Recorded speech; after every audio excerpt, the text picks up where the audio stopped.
네, 프로의 시선으로 이 시간 이어가 보도록 하겠습니다. 이번 주 마지막 장인데요. 오늘은 거래대금도 적고 외인 기관도 양시장에서 빠져나가는 가운데 증시에 대한 전략은 어떻게 세워가야 하는지 두 분과 함께 이야기 나눠보도록 하겠습니다. 한국일 의결권 대행 증권맨 리그 우원명 부대표 그리고 차영주 MTN 전문위원 함께합니다. 어서 오세요. 네. 간밤에 미증시는 혼조세로 거래를 마쳤고 국내 증시 모두 다 빠지고 있다라고 좀 전해드렸습니다. 일단 환율이 이렇게까지 떨어지고 있는데 외국인 수급이 더 들어오지 않는다 이런 부분 굉장히 의문이고 고용 문제도 아까 제가 앞에서 잠깐 브리핑에서 말씀드렸던 것처럼 고용이 둔화되고 있는 게 숫자로 찍히고 있는데도 시장의 지금 반응이 왜 이런지 너무 궁금한데 이쪽 질문은 우원명 부대표께서 좀 답변해 주시죠. 예, 뭐 지금 앵커님 말씀해 주신 대로 시장이 사실은 조금 환호를 해야 될 상황에 계속 이어져야 되는데 그렇지 않은 상황이 좀 이어지고 있으니까 이제 지금 질문하신 것 같은데요. 저는 개인적으로 오늘 좀 조정을 받는 부분은 이제 긴축 완화와 관련된 부분이 당연히 시장에 녹아들고 있는 그런 과정 중에 있다라고 판단이 됩니다. 근데 그럼에도 불구하고 사실은 긴축이 완화됐다고 하더라도 뭐 당장에 사실 뭐 시장에 큰 변화를 이끄는 그런 과정은 아니라고 판단이 되고요. 전체적으로 보신다면 조금 느리긴 하지만 전체적으로 긴축 기조 완화에 따른 어떤 투자 심리는 서서히 회복될 가능성이 높다라고 개인적으로 판단합니다. 그래서 오늘 같은 경우는 실질적으로 뭐 오늘 빠지는 게 그 큰 의미를 부여하기는 좀 어려워 보이고요. 다만 이제 오늘 좀 빠진 부분에 굳이 뭐 이유를 하나 들자면 어제 유가가 사실 생각보다 좀 많이 빠졌어요. 뭐 5% 가까이 빠졌기 때문에 이 부분 같은 경우는 사실은 지금 이제 경기가 둔화되는 게 사실은 시장에는 굿 뉴스인데 그게 조금 이제 이를테면 좀 연착륙 그러니까 뭐 좀 이렇게 완만하게 빠지는 게 좋은데 너무 급하게 빠지게 되면 또 이 부분 같은 경우는 혹시라도 경기가 연착륙되는 게 아니고 조금 과하게 좀 빠르게 좀 나빠지는 거 아니야 이런 좀 부담감이 좀 있을 수 있거든요. 그래서 뭐 그런 부분의 역할이 좀 있었다고 판단이 되는데 어쨌든 간에 지금 당장에는 큰 영향은 없다고 판단이 되고요. 개인적으로 저는 뭐 수급적인 측면에서 오늘 외국인 기관들의 매도세가 좀 나오고 있긴 한데 그러니까 일방적으로 주식을 뭐 사서 끌어올리는 그런 상황은 여전히 뭐 아니라고 판단이 되고 다만 이제 퐁당퐁당식으로 저점을 좀 높여가면서 수급이 좀 들어왔다 나왔다 하는 식으로 이제 패턴이 이어질 걸로 생각을 합니다. 그렇기 때문에 크게 우려하실 부분은 아니라고 판단이 되고요.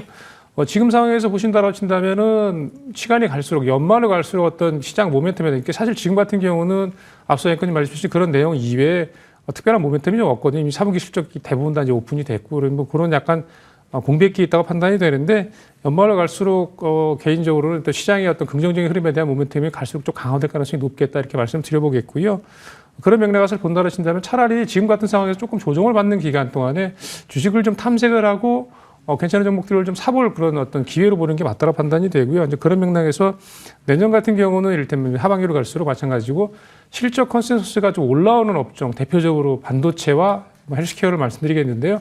이쪽 관련된 종목들 위주로 해서 상당히 뭐 이를테면 시간이 갈수록 연말 연초 관련해서 주가가 좀 올라갈 가능성을 좀 열어놓고 그런 종목들을 찾아서 좀 사보시는, 그러니까 저가 매수를 조금씩 해나가시는 전략이 유효하지 않나 이렇게 말씀드려보겠습니다. 어쨌든 그 펀더멘털이 강하고 실적을 좀 받쳐주는 종목을 보는 게 중요한데 그걸 반도체와 헬스케어 쪽으로 생각을 하고 계신다고 합니다. 최근에 그 수급이 좀 들어온다고는 해도 좀 차별화가 발생을 하고 있잖아요. 외국인은 2차 전지가 아니라 반도체 쪽으로 많이 좀 매개가 쏠리고 있는 반면에 개인들은 여전히 2차 전지 쪽에 좀 러브콜을 보내고 있는 상황입니다. 조금 레이스를 좀 길게 간다고 했을 때 향후에는 이 수익률이 좀 달라질 수 있을지 차영주 위원님 어떻게 보세요? 일단 전반적으로 지금까지 상황을 놓고 본다라면 조정폭만 놓고 본다라면 반도체 쪽이 상대적으로 좀 적죠. 그리고 최근에 시장 흐름을 보게 된다라면 외국인들이 들어오는 수급과 개인의 수급이 차별화되고 있다. 누가 과연 뒤에 이길지에 대해서는 지금 언급하기는 쉽지는 않습니다. 하지만 추세를 놓고 본다라면 한쪽은 지금 견조한 상황을 보여주고 있고 한쪽은 우하향하는 추세를 보여주고 있다라는 거죠. 이러한 그 모습들을 놓고 본다라면 추세가 상승 흐름 쪽에 있는 것들이, 그러니까 이제 견조한 쪽들이 조금 우세하지 않을까 좀 말씀드릴 수가 있겠죠. 왜냐하면 조정을 받아야 된다라는 것은 투자자들의 심리에 이제 녹아 들어가 있는 거 아니겠습니까? 기관과 외국인, 개인 각각 사람이 움직이는 겁니다. 근데 사람의 심리가 일단 여전히 강하게 움직이는 섹터가 있고 추세적으로 조금 조정받는 섹터가 있다라고 본다라면 많은 대중들이 그렇게 생각하고 있는 것으로 미루어 짐작할 수 있는 거죠. 한때는 둘 다 똑같은 모습들이었습니다만 지금 차별화된 모습들을 보인다라는 측면에 있어서 보면, 그리고 당장의 성장성과 미래의 성장성으로 구분해서 봐야 된다는 측면에 있어서 보면 투자 여러분들이 지금 보고 계신 상황들이 그대로 진행될 가능성이 높지 않을까 말씀드릴 수 있겠습니다. 네. 그리고 최근에 연기금들이 순매수한 종목들을 좀 보니까 낙폭과대 대형주들이 많았거든요. 포스코 DX 제외하고 두산 로보틱스, 삼성 SDI, 그리고 뭐 하나 에어로스페이스, 크래프톤처럼 섹터도 다양하고 종목들이 일단은 기본적으로 좀 조정을 받은 종목들이에요. 이 안에서 제일 긍정적으로 보는 종목도 있으세요? 지금 뭐 우리가 이런 것들을 좀 여러 가지로 좀 봤을 때는 저는 하나에어로스페이스가 그나마 조금 가장 긍정적으로 보여진다라고 말씀드릴 수가 있겠습니다. 매출과 영업이익이 당장 눈에 보이는 섹터다라고 좀 말씀드릴 수가 있겠죠. 방산과 관련해서 현재 지금 다양한 수주 잔고들을 가지고 있는 상태이고요. 이러한 수주 잔고들을 토대로 해서 여러 가지 이제 내년에 대한 긍정적인 흐름이 좀 이어질 수 있다라고 좀 말씀드릴 수가 있겠죠. 단지 우리가 연기금에 대한 이러한 매매 포인트를 첨가할 때 이들은 전체적인 포트폴리오 차원에서 조절을 하는 겁니다. 그리고 호흡이 우리보다는 조금 길죠. 그렇기 때문에 우리가 그들이 포트폴리오를 구성해서 들어오는 것을 우리는 포트폴리오 구성하지 않고 매수를 하게 된다라면 단기간에 지칠 가능성도 배제할 수 없습니다. 따라서 연기금 매매는 참고 사항이지 우리가 외국인과 기관 지금 당장 오늘 뭘 산다 이거는 조금 아무래도 좀 시각을 따라갈 수도 있다라고 보여지긴 해요. 하지만 그렇지 않은 부분에 대해서는 조금 감안해서 보셔야 되지 않을까도 말씀드릴 수가 있겠습니다. 네, 좀 참고용으로만 보자라고 하셨고 일단 그 가운데서는 한화 에어로스페이스를 긍정적으로 보고 계신다는 답변도 받았습니다. 자, 오늘 그 에코프로 머티리얼즈가 이제 상장을 했거든요. 상장 전부터 참 이야기가 많았던 종목이죠. 과연 이게 상장을 하면 재료로서 다른 에코프로 형제들에도 수혜를 줄 수 있을까 기대를 했는데 사실 홀로만 좀 독주를 하고 에코프로 형제들은 오히려 아침보다 시세가 지금은 더 좀 둔화되고 있습니다. 네, 어떻게 이제 재료 소멸로 봐야 될까요? 아니면 일단 앞으로, 에코프로 네. 머티리얼즈만 놓고 본다면 일단 뭐 상장은 성공적이었다고 판단을 해야 하는 게 맞겠죠. 왜냐하면 이제 공모가가 36,200원인데 어쨌든 장중에 보시면 6만 원대 중반까지 올라가면서 상당히 강세를 보여줬고요. 그래서 상장 전에 이럴 때 고평가 논란이나 아니면 이런 부분들이 좀 약간 불안감들이 있었는데 더더군다나 이제 파도와 연관된 부분들이 또 같이 맞물리면서 이제 2분기, 3분기 실적이 사실 파도가 굉장히 안 좋은 상황에서도 상장을 했기 때문에 주가가 좀 급락을 했던 부분이 있고 그러니까 다행스럽게도 이제 에코프로 머티리얼즈 같은 경우도 역시 이제 3분기 영업이익이 적자라는 부분을 이제 상장 전에 미리 이제 이야기를 했고요. 그래서 그런 부분에 대한 어떤 신뢰도나 이런 부분에 있어서는 타격을 받지 않은 걸로 판단이 되고요. 어쨌든 예상 밖 강세라고 저는 뭐 이해가 되는데 아무래도 이제 수급적인 요인이 가장 큰 것 같아요. 그래서 오늘 아까 앵커님 말씀해 주신 대로 에코프로 머티리얼스는 오르고 에코프로 BM이나 에코프로 그다음에 뭐 다른 형제들은 좀 빠지는 측면이 있는데 아무래도 이건 풍선 효과의 영향으로 판단이 된다. 그래서 에코프로 전체적으로 뭐 수급이 들어올 가능성은 크지 않은 상황, 시장 상황이다 보니 아무래도 에코프로를 관련해서 수급이 움직인다라고 친다면 기왕의 향후 성장성에 대해서 어쨌든 간에 조금 오래된, 그러니까 이미 좀 지나간 종목들 같은 경우 이미 구 종목이라고 그래야 되나? 에코프로나 에코프로 BM 이것보다는 새롭게 나타난 어떤 신규 상장주 에코프로 머티리얼에 대해서 수급이 좀 쏠린 효과가 있다라고 개인적으로 판단을 하고요.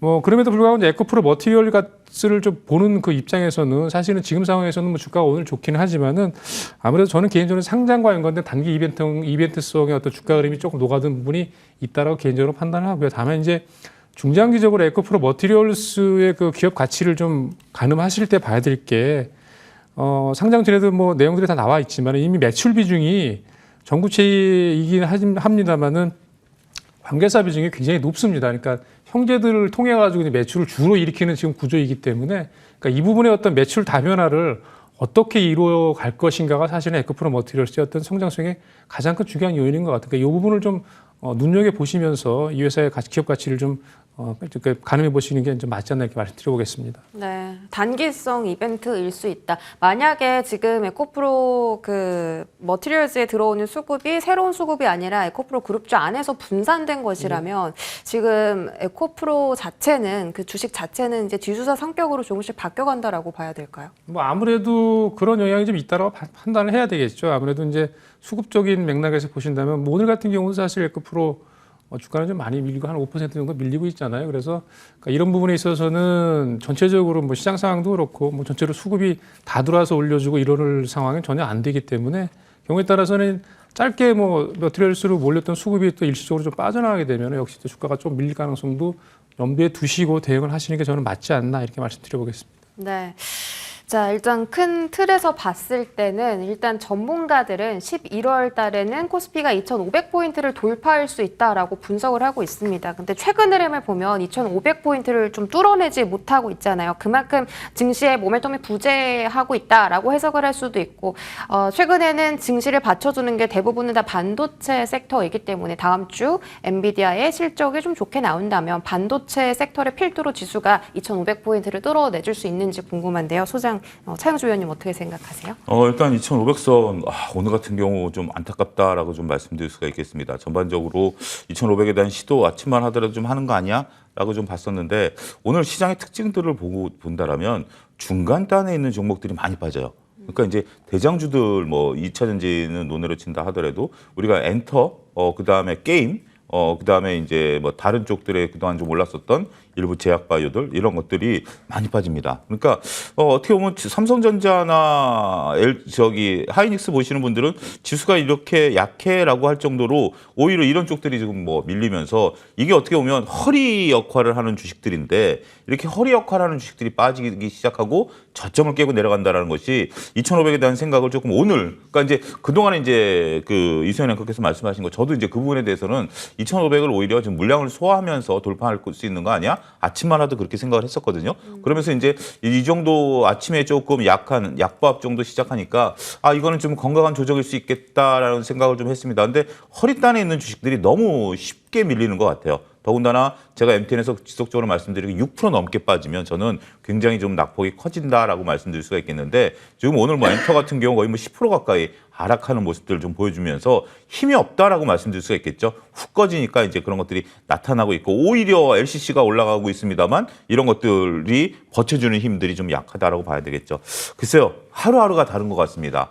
저도 긍정적인 마음이 오늘 하루 또 이렇게 바뀌었는데 일단 그 주말에 나오는 뉴스들이라든지 지금 2,450에서 2,500선까지 중간에는 아직은 방향성 탐색 구간이다라고 봐야 될 것 같아요. 어느 한 방향으로 간다라고 딱 정해놓기보다는 여기서 추세적으로 어떻게 움직일 것인가에 대한 부분들을 우리가 잘 추적 관찰해야 되지 않을까 말씀드릴 수가 있겠습니다. 추세를 추적 관찰해야 한다. 그리고 물론 반도체 투톱처럼 지수를 견인해주는 종목들의 그 버팀목도 중요하지만 이제 증시를 또 버팀목이 되어주는 허리 부분도 중요하기 때문에 그 부분은 흔들리고 있어서 조금은 지켜볼 필요가 있다.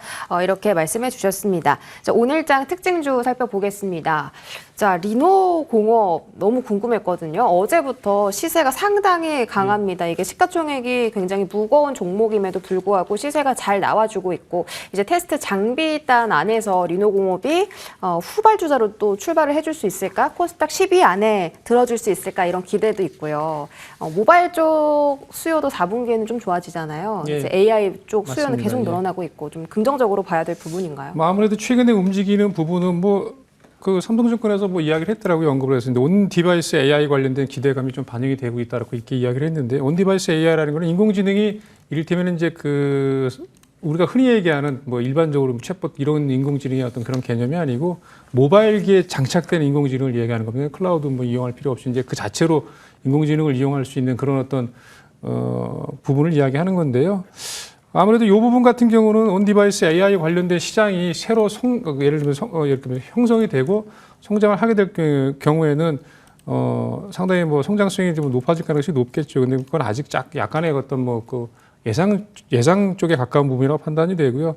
다만 이제 어쨌든 간에 온디바이스든 다른 쪽이든 간에 AI 성장, 인공지능의 성장과 더불어서 가장 필수적인 부분은 그러려면 당연히 반도체 성능이 굉장히 좋아야 되겠죠. 그러니까 반도체 성능이 좋으려면 반도체 성능이 좋은지 안 좋은지를 필연적으로 검사를 해야 되는 장비가 당연히 필요할 거고요. 이제 그 가운데 가장 대표적인 게 반도체 검사의 이제 마지막에 파이널 테스트 중에 소켓을 이용해서 이제 반도체를 검사를 하거든요. 그러니까 소켓을 기본적으로 전문적으로 만드는 회사가 리노공업입니다. 물론 ISC라는 종목도 같이 연결이 되어 있지만 해서 관련된 부분에서 어쨌든 간에 리노공업이 최근에 이제 그런 말씀드린 그런 내용들을 좀 뒷배경 삼아서 주가가 좀 강세를 보이고 있는 걸로 판단이 되고요. 어쨌든 간에 실적도 보면 그러니까 올해까지는 어쨌든 간에 상당히 반도체 전체 업황의 어떤 하락에 따라서 영업이익이 좀 줄어드는 패턴이 이어졌는데 내년 같은 경우는 좀 기대할 수 있는 부분이 있는 걸로 판단이 됩니다. 이 부분 같은 경우는 다른 뭐 반도체 관련 종목들도 마찬가지고 그래서 리노공업이 좀 올라가는 이유 가장 기조에는 이제 제가 말씀드린 그런 내용이 또 있고 또 한 가지는 사실은 저는 개인적으로 HBM 관련주들이 연초부터 시작해가지고 굉장히 많이 올랐잖아요. 네. 학습 효과가 같이 맞물리는 것 같아요. 그래서 사실 HBM 관련된 종목들 예를 들면 뭐 한미반도체 아니면 여타 다른 많은 종목들이 요즘 일일이 주가가 많이 올랐는데 3분기 실적 나온 거 보니까 생각보다 이렇게 많이 안 나왔잖아요. 그렇기 때문에 주가가 좀 최근에 조정을 받고 좀 횡보하는 흐름들을 보여주고 있는데 아마 이 부분 같은 경우도 마찬가지인 것 같아요. 이미 그러니까 주가가 올라가는 부분들은 많이 안 좋아질 거로 예상을 했는데 생각보다 상당히 선방을 하는 그런 HBM 쪽이 나타나면서 실제로 그쪽 관련주들이 주가가 움직이는 그런 패턴을 보면은 아직 실적이 나오려면 시간이 상당히 많이 남았는데 굉장히 빨리 당겨서 주가를 그러니까 미리 좀 올리는 그런 어떤 현상들이 나타났기 때문에 그런 류의 어떤 학습 효과가 지금 최근에 리노공업에도 조금 적용이 되는 거 아닌가 이제 개인적으로 그렇게 생각합니다. 그래서 기본적으로 어쨌든 간에 리노공업이 하는 그 비즈니스 자체가 반도체를 어떤 뭐 고사양 반도체를 만드는 과정에서 계속해서 소모품으로 써야 되는 그런 소모품들을 거의 100% 만드는 회사이기 때문에 그렇다고 한다면 매출이나 이런 부분들이 뭐 일부분 뭐 한 번 장비를 놓게 되면 오래가는 그런 게 아니기 때문에 관련해서 실적이 여전히 좀 좋아질 가능성이 다른 뭐 어떤 섹터보다는 좀 높지 않나 이렇게 말씀드리겠습니다. 실적이 찍히려면 먼 한미 반도체는 이미 이제 주가에 그런 기대감이 많이 반영이 됐고 리노공업은 이제 시작할 수 있다라고 보면서 좀 최선호주로 봐도 될까요? 저는 개인적으로 종목이 좀 약간 무거운 감이 없잖아 있었는데 뭐 당장 이렇게 오른 부분이 조금 부담스럽긴 하지만은 이런 제가 말씀드린 그런 맥락으로 진행이 된다고 친다면 여기서 끝날 종목 주가는 아니라고 개인적으로 판단하고 있습니다. 네. 자, 리노공업 알아봤고요. 다음 특징주 저가 항공사 보도록 하겠습니다. 제가 애프터에서도 좀 설명을 해드렸는데 이제 고환율, 고유가의 피해를 가장 많이 입은 게 항공주잖아요. 근데 최근 들어서 환율도 많이 떨어지고 있고 유가는 뭐 사실 오펙 플러스가 이번 달에 감산한다는 이야기가 있어서 이게 유가 급락이 좀 단기적인 이슈일 수는 있겠는데 항공주에 대해서 좀 전망 어떻게 보세요? 티웨이 항공이 실적이 좀 가장 좋았거든요. 예, 티웨이 항공 실적이 상대적으로 이제 좋았고 지금 오늘 LCC들이 다 좋습니다. 일단 지금 이제 그 LCC들이 선단이라고 그러죠. 우리가 이제 선단을 대형화하고 있고 단일화하고 있어서 비용을 좀 많이 줄이려고 하는 모습들이 확인이 되고 있다라고 좀 말씀드릴 수가 있겠죠. 따라서 그러한 모습들을 감안하게 된다라면 LCC 그리고 이제 3분기가 비수기인데 비수기를 잘 견뎌내고 있어요. 또 비수기에 가장 좋은 것 중에 하나가 지금 유가가 하락하고 있다는 측면에 있어서는 또 다른 악재도 해소됐다라고 좀 말씀드릴 수가 있겠죠. 전반적으로 지금 이제 우리가 항공과 관련돼서는 여전히 새로운 트리거가 좀 발생하고 있고 이러한 그 여행 수요가 늘어나고 있다. 오히려 여행사 같은 경우는 우리가 이제 단체 여행에 대한 부분들이 줄어들면서 메리트가 사라지긴 했습니다만 개별 여행에 대한 욕구는 더욱더 늘어나고 있는 것들이고 이런 것들이 지금 현재 점점 정상화 단계 특히 이제 중국이라든지 이런 것들이 조만간 정상화 단계로 들어가게 된다라면 또 아직까지 코로나 이전 대비해서 70% 정도까지밖에 우리가 비행 노선이 다 이제 복구가 안 된 상태이거든요. 이런 부분들이 긍정적인 요소가 될 수 있다라고 좀 말씀드릴 수가 있겠죠. 또 한 가지 지금 이제 다른 분들이 주목하지 않는 것 중에 하나가 아시아나항공 화물 부분들을 좀 매각하려고 하는 거 아니겠습니까? 이것은 이제 국내 LCC 쪽에 하겠다라는 게 이제 아직까지는 방안이에요. 근데 이제 국내 LCC들이 돈은 없어요. 그렇기 때문에 인수할 돈은 없긴 하겠습니다만 이거를 산업은행이 이것을 또 외국에 넘긴다? 이거 쉽지 않을 수 있어요. 그럼 오히려 특혜 논란이 있다 하더라도 국내 이제 LCC가 이것을 떠안게 되면 그 LCC는 뭐 진짜 일취월장할 가능성도 배제할 수 없죠. 이거는 하나의 우리가 이제 이벤트 드리븐이다라고 좀 말씀드릴 수가 있겠고 누가 된다라고는 말씀드릴 수는 없어요. 이건 제 개인적인 내피셜이다라는 건데 어쨌든 그러한 부분들로 인해서 그 LCC에 대한 관심 단기적으로는 트레이딩 관점의 접근은 유효할 수 있다. 이 점까지 덧붙여서 말씀드리도록 하겠습니다. 트레이딩 관점 접근은 유효하다. 자, 마지막으로 한 종목만 더 여쭤보겠습니다. 이것도 이제 브리핑에서 했던 건데요. 그 유전자 가위 관련주 있잖아요. 관련해서 마크로젠도 많이 올랐고 툴젠은 상한가에 가버렸기 때문에 또 다른 관련주가 있다면 제넥신이 아닐까 싶은데 제넥신이 한때 툴 제넥신으로 불릴 만큼 이제 합병 이슈가 있었어요. 툴젠하고 제넥신하고. 그래서 관련주를 묶이면서 툴젠만큼의 시세를 좀 내줄 수 있을까라는 기대도 있는데요. 뭐 여러 가지 바이오 유럽도 참가를 해서 앞으로 뭐 기술 이전이나 공동 개발 같은 모멘텀을 또 안을 수도 있다고 합니다. 제넥신 관련된 말씀을 저한테 아니요, 차영주 의원님께요. 예, 제넥신 관련해서는 우리가 근데 이제 툴젠이 상한가를 이제 가니까 이제 따라가는 부분들인데 윗꼬리가 좀 달린 상태예요. 어차피 테마주인데 테마주는 상대 강도로 봐야 된다라고 좀 말씀드릴 수가 있겠습니다. 상한가를 못 들어가니까 그 밑에 있는 주식을 이제 사는 거죠. 특별한 이유가 있는 건 아닙니다. 단지 그들과 관계가 있을 것으로 보여지고 있고 그러한 부분들에 있어서의 연관성을 놓고 봐야 되는데 어차피 이건 뭐 트레이딩을 한다라는 개념, 우리보다는 이제 미국 뉴스에 따라서 움직인다라는 건데 상대 강도로 봐야 되는데 상대적으로 조금 약하다라는 측면으로 봐서는 이걸 가지고 트레이딩을 지금 와서 한다? 쉽지 않을 수 있다. 저게 상한가 가니까 형이 상한가 가니까 동생도 상한가 가야 된다. 네. 그런 논리는 조금 그렇다라면 벌써 지금 이제 시간이 얼마 안 남았잖아요. 따라 붙어줘야 되는데 그러지 못한다라는 것도 우리가 하나의 현상으로 이해하셔야 되지 않을까 싶습니다. 그럼 유전자 치료법 자체도 단기 트레이딩 이슈로 보세요? 그렇죠. 그게 이제 우리나라 기업들에 있어서의 어떤 이슈보다는 항상 이제 이런 것들이 이제 얘기가 나오면 네. 우리나라 국내 관련주들이 움직이긴 합니다만 지금 이제 상한가를 붙었으니까 월요일까지는 이제 움직일 수는 있겠죠. 근데 이제 월요일 날 얼마만큼 거래량이 이제 붙느냐에 따라서 이런 것들의 이제 테마의 성격이 얼마만큼 끌고 갈 수 있느냐, 단기간에 끝날 것이냐 볼 수 있지 않을까 싶습니다. 네, 이슈의 길이 수급에서 좀 찾아봐야 될 필요가 있겠습니다. 네, 지금까지 한국의결권 대행 우원명 대표, 차영주 MTN 전문위원과 함께했습니다. 고맙습니다.